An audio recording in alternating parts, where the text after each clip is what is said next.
Good morning class.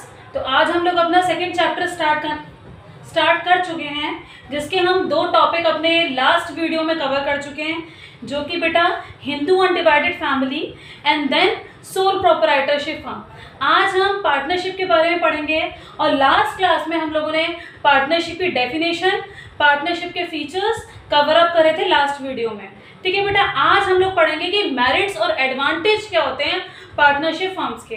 जो partnership business खोलते time या पार्टनरशिप में क्या क्या हमें मेरिट्स और एडवांटेज मिलते हैं। ठीक है, तो आज हम लोग पार्टनरशिप के मेरिट्स और एडवांटेज करेंगे, जो कि हमारे सेकंड चैप्टर में है। ठीक है, पहला एडवांटेज है हमारा पार्टनरशिप। ठीक है, पार्टनरशिप के हम क्या कह रहे हैं, मेरिट्स। पहला जो एडवांटेज है वो हमारा है फॉर्मेशन। ठीक है, easy to form. Easy to form मतलब पार्टनरशिप को ओपन करने के लिए कोई लीगल फॉर्मेलिटीज की जरूरत नहीं है। ठीक है, कोई भी लीगल फॉर्मेलिटीज की जरूरत नहीं है और रजिस्ट्रेशन भी कंपलसरी नहीं है। ठीक है, कोई भी पार्टनरशिप एक्ट 1932 में लिखा हुआ है कि पार्टनरशिप में कोई भी रजिस्ट्रेशन कंपलसरी नहीं है। अगर आप रजिस्ट्रेशन कराना चाहते हैं तो आपको बेनिफिट्स मिलेंगे। ठीक है, गवर्नमेंट अगर किसी जैसे कंपनी में है, कंपनी एक्ट में क्या है कि रजिस्टर्ड होनी चाहिए कंपनी। ठीक है, तो पार्टनरशिप में ऐसे कोई भी कंपल्शन नहीं है कि आपको रजिस्टर्ड करवानी है, पर आप रजिस्टर करवा सकते हैं कुछ बेनिफिट्स के लिए जो गवर्नमेंट के थ्रू मिलते हैं आपको। ठीक है, आपकी कंपनी को। ठीक है, तो फर्स्ट पढ़ते हैं हम इसमें इजी टू फॉर्म। फर्स्ट जो मेरिट है वो हमारा है easy to form. Easy to form जो मैंने बताया बेटा वही है इजी टू फॉर्म में कि it is very easy to form the partnership firm. बहुत ज्यादा इजी है पार्टनरशिप फर्म को फॉर्म्ड करना, ओपन करना, as no legal formalities required to be completed. कोई लीगल फॉर्मेलिटीज नहीं करनी होती। ठीक है, बट पार्टनरशिप डीड में जो सारे पार्टनर्स हैं उनके एग्रीमेंट साइन हो जाते हैं कि कितना कितना कौन शेयर्स लगा रहा है, कौन कितना लॉस बियर करेगा, सबकी लायबिलिटी अनलिमिटेड है। ठीक है, ये पार्टनरशिप डीड में डिसाइड हो जाता है। Even registration of partnership firm is not compulsory. तो बेटा मेन इस पॉइंट का मोटो यही है, registration is not compulsory. Registration is not compulsory.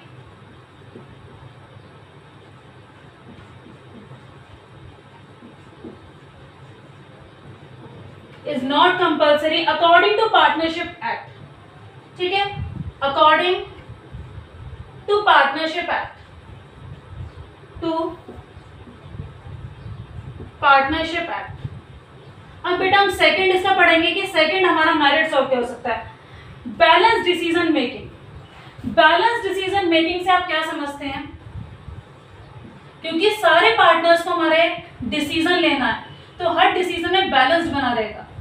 सबकी कंसल्टेंसी से ही हम कोई डिसीजन ले पाएंगे। ठीक है, सब कंसल्ट होंगे। जैसे कोई भी डिसीजन लेना है हमारे पार्टनरशिप फर्म में, रॉ मटेरियल के बिहाफ पे, फिनिश गुड के बिहाफ पे, सेल, मैन्युफैक्चरिंग, परचेज के बिहाफ में कोई भी डिसीजन लेना है तो सारे पार्टनर्स मिलके लेंगे। ठीक है, तो हमारा बैलेंस रहता है इसमें। तो क्या लिखा है बेटा, in partnership firm the partners can divided in the work according to the skill and knowledge. Partnership firm में जो सारे पार्टनर्स हैं उनका वर्क क्या होता है, डिवाइड हो जाता है उनकी स्किल और उनकी नॉलेज के अकॉर्डिंग। आपने प्रिंसिपल पढ़ा था डिवीजन ऑफ, क्लास 12th में है एक प्रिंसिपल, फ्यूल का प्रिंसिपल है division of work. Division of work में मतलब क्या है कि डिवीजन ऑफ वर्क, अगर हम जैसे बैंक का एग्जाम्पल ले लो, हमने सबका काम डिवाइड कर दिया। ठीक है, जैसे बैंक में कोई पासबुक की एंट्री कर रहा है, कोई बैंक में हमारा लोन प्रोवाइड कर रहा है, कोई बैंक में हमारा डिपॉजिट का काम कर रहा है, कोई हमारा हमें चेक का काम कर रहा है, कोई ड्राफ्ट का काम कर रहा है, कोई पेंशन। ठीक है, तो बैंक में सबको उनकी नॉलेज और उनकी स्किल के अकॉर्डिंग वर्क डिवाइड कर दिया गया। बार बार जब भी कोई पर्सन अपने वर्क को कंटिन्यू अगेन एंड अगेन करेगा तो उस काम में स्पेशलाइज्ड हो जाएगा। तो यही बोल रहे हैं पार्टनरशिप फर्म में भी कि the division of work led to the specialisation and efficiency of management and other activity of the firm. तो बैलेंस्ड मतलब सारे डिसीजन जो मतलब ले रहा है पार्टनर, तो क्या काम उनके अकॉर्डिंग, उनके स्किल के अकॉर्डिंग डिवाइड कर दिए जाएंगे। बार बार वो काम को रिपीटेड करेगा जब पार्टनर, कोई पार्टनर, तो उस काम में स्पेशलाइज्ड हो जाएगा, और स्पेशलाइज्ड होगा तो उसकी इफिशियंसी इंक्रीज होगी। इफिशियंसी मतलब काम करने की क्षमता, ठीक है। Efficiency, optimum utilisation of best resources, ठीक है, optimum utilisation of best resources, ठीक है। मिनिमम कॉस्ट पे, मिनिमम रिसोर्सेज पे अच्छा आउटपुट निकाल के दिखाएगा, ठीक है। तो बेटा ये दो मेरिट्स हैं हमारे पार्टनरशिप के। थर्ड जो हमारा मेरिट है वो है लार्जर फाइनेंशियल रिसोर्सेज। भैया पार्टनरशिप हम छोटी मोटी तो होती नहीं है, अगर 5-6 पार्टनर्स काम कर रहे हैं, ठीक है, मिनिमम 2 और मैक्सिमम 50, कंपनी एक्ट ऑन पहले 20 थे बेटा, अब कितने हो गए, maximum 50 on banking business in case of 10, ठीक है। Larger finance resource in the partnership firm, all the partner contribute some amount of capital. सारे पार्टनर्स हैं वो कंट्रीब्यूट करते हैं कैपिटल, कोई 10 लाख लगा रहा है, कोई 5 लाख लगा रहा है, कोई 2 लाख लगा रहा है, सबके अपने अलग अलग रेशियो है। तो बेटा पार्टनरशिप में जब डीड में जब ये एग्रीमेंट हो जाता है कि आपने इतनी कैपिटल लगाई है, इसी के अकॉर्डिंग आपको क्या मिलेगा, प्रॉफिट। अगर नहीं पार्टनरशिप डीड में कुछ कंफर्म हुआ तो इक्वली शेयर, ये प्रॉफिट का या लॉस का सब कुछ बियर करना पड़ता है, ठीक है बेटा। अब क्या है इसके बाद, larger finance resources, as a result the finance resources of the partnership firm is larger than the sole proprietor firm and Hindu. आपने दो बिजनेस के बारे में पढ़ लिया, joint Hindu family business and sole proprietor. Sole proprietor में इतनी फाइनेंस की जरूरत नहीं पड़ती, और हमारे हिंदू अनडिवाइडेड फैमिली में भी एंसेस्टर्स प्रॉपर्टी के थ्रू बिजनेस चलता है, उसमें भी इतनी फाइनेंस की, पर इसमें लार्जर फाइनेंस रिसोर्सेज हैं, ठीक है, क्योंकि सारे जो हमारे शेयर होल्डर्स होंगे, जो सारे पार्टनर्स होंगे, वो सारे अपनी कैपिटल कंट्रीब्यूट करेंगे। ऑब्वियसली मान लो कि 20 पार्टनर्स हैं, तो 20 partners some of amount capital लगाएंगे तो काफ़ी सारी मनी हमारी हो जाएगी, ठीक है।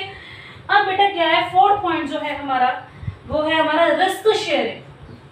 रिस्क कौन बियर करता है बेटा, ये तो नहीं है कि एक सिंगल इंडिविजुअल, एक पार्टनर ही बियर करे सारा रिस्क। अगर हमारी पार्टनरशिप फर्म में risk sharing, in the sole proprietor firm only 1 person can bear the risk. Obviously बात है बेटा, जब हमने सोल प्रोपराइटर पढ़ा था तो हम लोगों ने ये देखा था कि एक ही इंसान सारा ओनर है, एक ही इंसान सब कुछ काम कर रहा है, सारा रिस्क भी 1 पर्सन ही बियर कर रहा है, ठीक है बेटा। बट पार्टनरशिप में ऐसा नहीं है। पार्टनरशिप में क्या है, wherever the partnership firm, all the partners share the risk in the same ratio as a share of profit। जिस रेशियो में प्रॉफिट डिवाइड हो रहा है, उसी रेशियो में हमारा लॉस डिवाइड होगा। किसमें, पार्टनरशिप फर्म में। ये सोल प्रोपराइटर से बहुत डिफरेंस, ठीक है बेटा। और क्या है बेटा, इसका एडवांटेज हो गया, the sharing of risk motivate to the partners and undertaken risk project to earn more profit. तो हमेशा ये चाहते हैं जो पार्टनरशिप फर्म में ऐसा प्रोजेक्ट भी कर लेते हैं जिसमें रिस्क भी उठाना पड़े, क्योंकि अगर आप लोगों ने बिजनेस का एक मेन फंडा है कि ज़्यादा से ज़्यादा प्रॉफिट होगा, ज़्यादा से ज़्यादा रिस्क होगा तो प्रॉफिट भी होगा, ठीक है। अगर हमारा रिस्क नहीं है तो प्रॉफिट भी नहीं है, हमें रिस्क तो उठाना पड़ेगा हर बिजनेस में, ठीक है।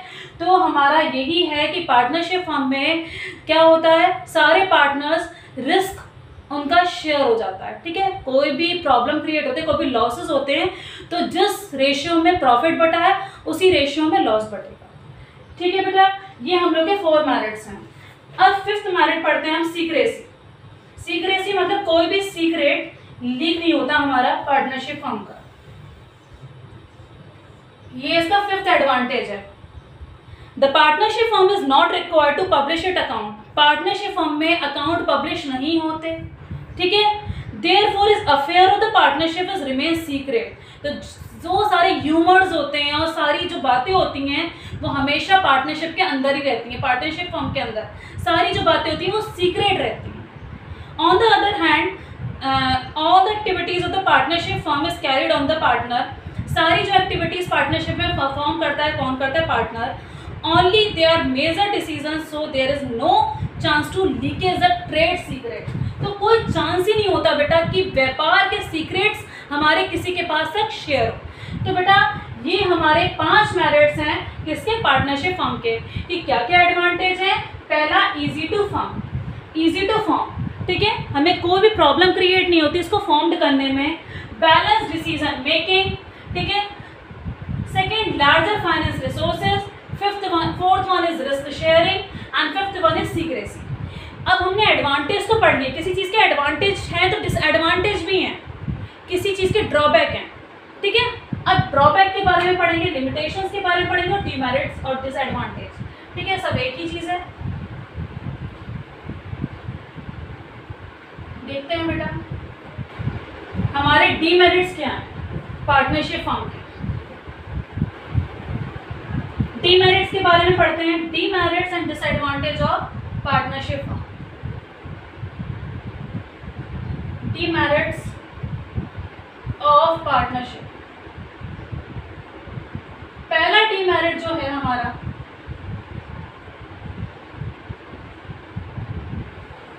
वो है हमारा अनलिमिटेड लायबिलिटी।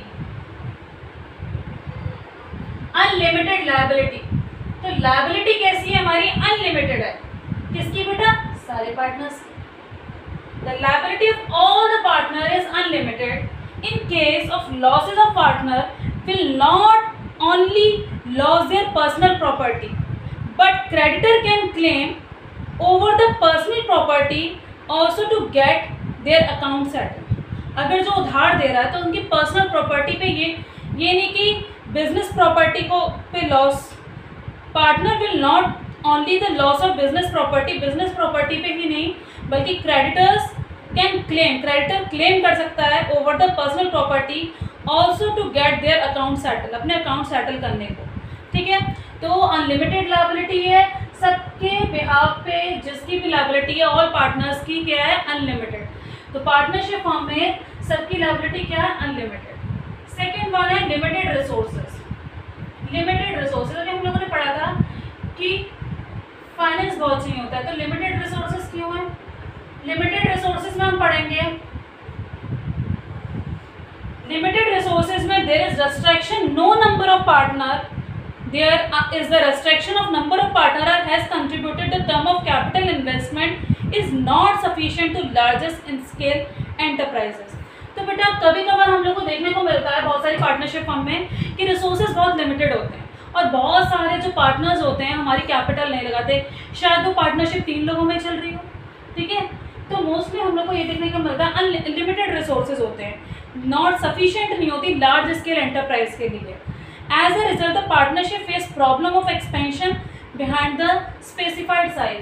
तो बहुत ज़्यादा प्रॉब्लम क्रिएट होती है कि ग्रोथ एक्सपेंड करें अपने बिजनेस को, तो पार्टनरशिप ने इतना सारा शेयर नहीं लगाया होता, किस टाइम? पार्टनरशिप डीड के टाइम, ठीक है, तब इतना ज़्यादा शेयर नहीं लगाया था। तो अपने पार्टनरशिप को, अपने बिजनेस को बढ़ाने के लिए, एक्सपेंड करने के लिए तो बहुत सारी प्रॉब्लम फेस करनी पड़ती, ठीक है बेटा। सेकेंड पॉइंट हमारा डिमेरिट्स में ये हो गया। थर्ड जो पॉइंट है बेटा वो हमारा है कन्फ्लिक्ट। कन्फ्लिक्ट मतलब लड़ाई, विवाद, conflicts. The partner of the partnership firm come from the different background. अरे भैया सब लोग डिफरेंट बैकग्राउंड से आते हैं, सबकी डिफरेंट फैमिलीज हैं और सबकी डिफरेंट ओपिनियन है। तो बेटा ऐसे तो है नहीं कि सब लोग एक साथ ही मिलके रहें, ठीक है। अब जो पार्टनरशिप में, पार्टनरशिप फर्म में जो काम कर रहे हैं, अलग अलग पार्टनर अपने अपने ओपिनियंस उनके अलग अलग, डिफरेंट बैकग्राउंड से आ रहे हैं, किसी की कुछ नीड है गोल, किसी का कुछ नीड है, कोई कैसी लैंग्वेज यूज़ कर रहा है, किसी को नहीं पसंद, ठीक है। तो इसमें भी कन्फ्लिक्ट पैदा होते हैं, किसी को कोई इंसान नहीं पसंद तो नहीं पसंद, ठीक है। तो इस पार्टनरशिप में भी कन्फ्लिक्ट पैदा होते हैं इन सब चीज़ों को देख के। If partner adopted to the rigid attitude, जो पार्टनर अगर रैगिड एटीट्यूड रखते हैं, they will lead to the conflict among the partner. अगर किसी पार्टनर का बहुत ज़्यादा एटीट्यूड खराब है, तो किसी भी पार्टनर्स का एटीट्यूड खराब है तो कन्फ्लिक्ट होता है हमारे किसमें? फर्म में, पार्टनरशिप फर्म में बहुत ज़्यादा प्रॉब्लम क्रिएट होती हैं, किसमें? पार्टनरशिप फर्म में, ठीक है।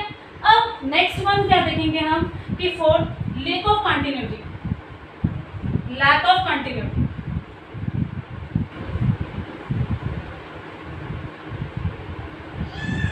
Lack of continuity. Lack of continuity में देखेंगे हम लोग the existing of partnership firm. Existence मतलब चलता रहे आगे, जो पुराना वाला पार्टनरशिप फर्म है। Firm is get to affected to the death. जो हमारा पुराना पार्टनरशिप फॉर्म चला आ रहा है और उसकी मतलब किस से अफेक्ट पड़ता है, डेथ से, इंसॉल्वेंसी से और incapacity of any one partner. या तो वो partner every the partner can demand dissolution of the form any time he is desires. तो कोई कंपल्शन तो है नहीं कि 5 साल तक हमने पार्टनरशिप खोली है या 5 साल तक रेस्ट्रिक्टेड पीरियड है कि हमें चलानी है। तो क्या होता है बेटा, कंटिन्यूटी खत्म हो जाती है अगर किसी पार्टनर की डेथ हो जाए। कोई पार्टनर्स इनकैपेसिटी मतलब उसकी काम करने की क्षमता नहीं रही है, तो ठीक है, कैपेबल नहीं रहा है उस काम करने के लिए, ठीक है, बिल्कुल इनकैपेबल हो गया, कैपेसिटी नहीं रही है उसके अंदर। तो क्या होता है बेटा, तो हमारी पार्टनरशिप फॉर्म में बहुत ज़्यादा अफेक्ट पड़ता है और पार्टनरशिप फॉर्म उसकी कभी भी डिज़ायर हो तो वो डिसॉल्व कर सकता है पार्टनरशिप फॉर्म को, ठीक है। अब बेटा फिफ्थ पॉइंट क्या है हमारा, lack of public confidence.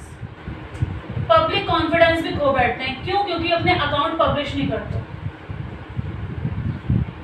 Lack of public confidence. Lack of public confidence में हम लोगों ने देखा कि the public has less trust और and faith of the partnership form. तो जो हमारी पब्लिक है वो लेस फेथ करती है और ट्रस्ट करती है, क्यों? क्योंकि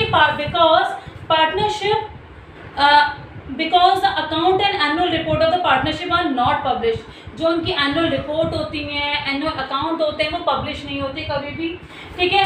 सो people does not have to trust in their dealing. तो जो पीपल्स होते हैं, पब्लिक है हमारी, इन पे बिल्कुल ट्रस्ट नहीं करती डीलिंग करने के लिए कि ये पार्टनरशिप फॉर्म जो है वो ठीक है, ठीक है, ट्रस्ट नहीं करती, इनको भरोसा नहीं रहता किसके ऊपर बेटा, इनको किसके ऊपर भरोसा नहीं रहता, पब्लिक वो पार्टनरशिप पे पब्लिक को भरोसा नहीं रहता, ठीक है। अब बेटा लास्ट हमारा जो है वो है 6th one, risk of mutual agency. Risk of mutual agency.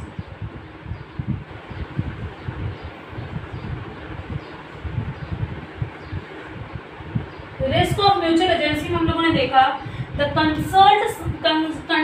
Contract sign by any one partner is binding to other partner. कोई भी कॉन्ट्रैक्ट साइन करना है तो ये नहीं कि एक ही पार्टनर कर रहा है और दूसरे को बाइंड कर रहा है, ठीक है। Due to the principle of mutual agency that a dishonest partner may be enter into the contract for the personal benefit, in the case all the partner will have to suffer the loss। कोई भी partnership form में कोई भी जो partner है वो dishonest होता है, कोई भी काम कर रहा है तो वो गलत कर रहा है, तो उससे पूरी पार्टनरशिप फॉर्म को सफ़र करना पड़ता है। तो एक इसका ड्रॉबैक है कि पार्टनरशिप में म्यूचुअल एजेंसी होनी चाहिए और म्यूचुअल रिलेशनशिप अंडरस्टैंडिंग होनी चाहिए। अगर रिस्क म्यूचुअल एजेंसी में अगर ख़त्म हो रहा है, ठीक है, रिस्क एक तरीके से म्यूचुअल, अगर डिसऑनेस्ट है कोई पार्टनर तो सारा मतलब लॉस सफ़र करना पड़ता है और सारे पार्टनर्स को, ठीक है। अब बेटा क्या है हमारे, हमने कितने पढ़ लिए डीमेरिट्स कि पार्टनरशिप के डीमेरिट्स अनलिमिटेड लायबिलिटी है, लिमिटेड रिसोर्सेज है, कॉन्फ्लिक्ट हो रहा है, लैक ऑफ कंटिन्यूटी है, लैक ऑफ पब्लिक कॉन्फिडेंस है, लैक ऑफ म्यूचुअल एजेंसी। आज एक टॉपिक और पढ़ेंगे, टाइप ऑफ पार्टनरशिप फॉर्म। कैसे टाइप की पार्टनरशिप फॉर्म होती है देखते हैं। टाइप ऑफ पार्टनरशिप फॉर्म 3 तरह की होती है। Type of partnership form, partnership at a will, partnership fix partner और पर्टिकुलर पार्टनरशिप। तो types of partnership form, type of partnership form. Type कौन कौन से बेटा पार्टनरशिप फॉर्म के फॉर्म्स देखते हैं। पहला है हमारा partnership at will. Partnership at will, will मतलब विश, अपनी इच्छा से। देखो बेटा समझो, the partnership found in the indefinite period is known as partnership at will. The time of partnership exists at their will of the partner is come and end whenever is desired। हमारी इच्छा से, will मतलब wish, हमारी इच्छा से कभी भी हम पार्टनरशिप को बंद कर सकते हैं। That is called partnership at a will, ठीक है, अपनी डिजायर से, ठीक है। आज कोई रोक नहीं है कि पार्टनरशिप आप इतने साल चलाएंगे। Any one partner can notice the dissolution of partnership will B, कोई भी पार्टनर नोटिस दे दे कि हम अपनी पार्टनरशिप को डिसॉल्व करने वाले हैं, कम टू एन एंड, ठीक है, पार्टनरशिप एट विल, ठीक है, कोई भी पार्टनर नोटिस दे सकता है। The type of partnership exist the will of partner, ठीक है, और and come the end of partner desire, जब जिसकी पार्टनर की डिज़ायर करे कि हम इसको बंद करना चाह रहे हैं, ठीक है, इस बिज़नेस को बंद करना चाह रहे हैं, तो कभी भी बंद कर सकता है, ठीक है, ठीक है बेटा। हाँ, तो बेटा पार्टनरशिप एट विल में कोई भी पार्टनर, ठीक है, नोटिस दे सकता है कि अपनी पार्टनरशिप हमें ख़त्म करनी है, एंड करनी है, तो डिसॉल्व हो सकती है, ठीक है। अब क्या है बेटा, fixed period partnership, fix period partnership,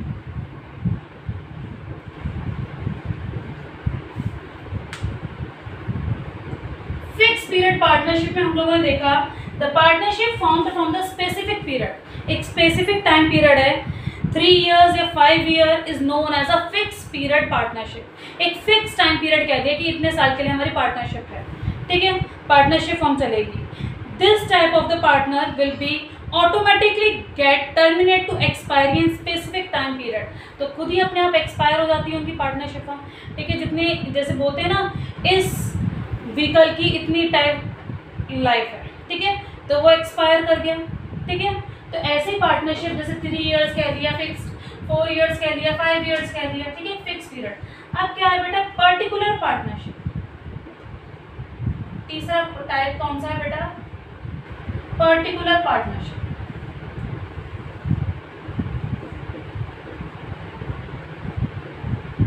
particular partnership में आप लोगों ने ये देखा बेटा कि this type of partnership will be form to carry the particularly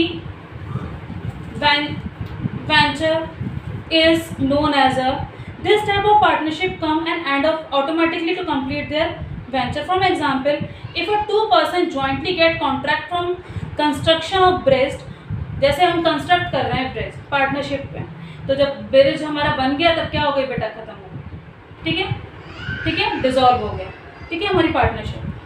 2 person can be partnership to the contract of bridge when bridge get construct and ready to that the partnership automatically come to an end।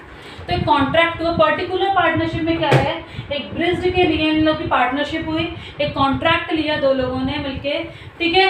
अब क्या होगा बेटा, जब bridge complete हो गया तो उनकी automatically हमारी पर्टिकुलर पार्टनरशिप का एंड हो जाएगा, ठीक है बेटा। तो हमारे क्या क्या आज हम लोगों ने पढ़ा, मैरिट्स पढ़े, डीमैरिट्स पढ़े, ठीक है, मैरिट्स पढ़े, डीमैरिट्स पढ़े, और हमने पढ़े बेटा टाइप ऑफ पार्टनरशिप फॉर्म, जो क्या पढ़ा बेटा, partnership at a will, fix period partnership, particular partnership, ठीक है। कल बेटा हम लोग क्या पढ़ेंगे इसका, कल हम लोग देखेंगे कि हमारे जनरल पार्टनर क्या होते हैं, लिमिटेड लायबिलिटी पार्टनर क्या होते हैं, और हम पढ़ेंगे माइनर पार्टनर के बारे में, फॉर्मेशन पढ़ेंगे कि पार्टनरशिप की फॉर्म की फॉर्मेशन कैसे होती है, ठीक है। फिर ठीक है बेटा, तब तक के लिए goodbye, have a nice day.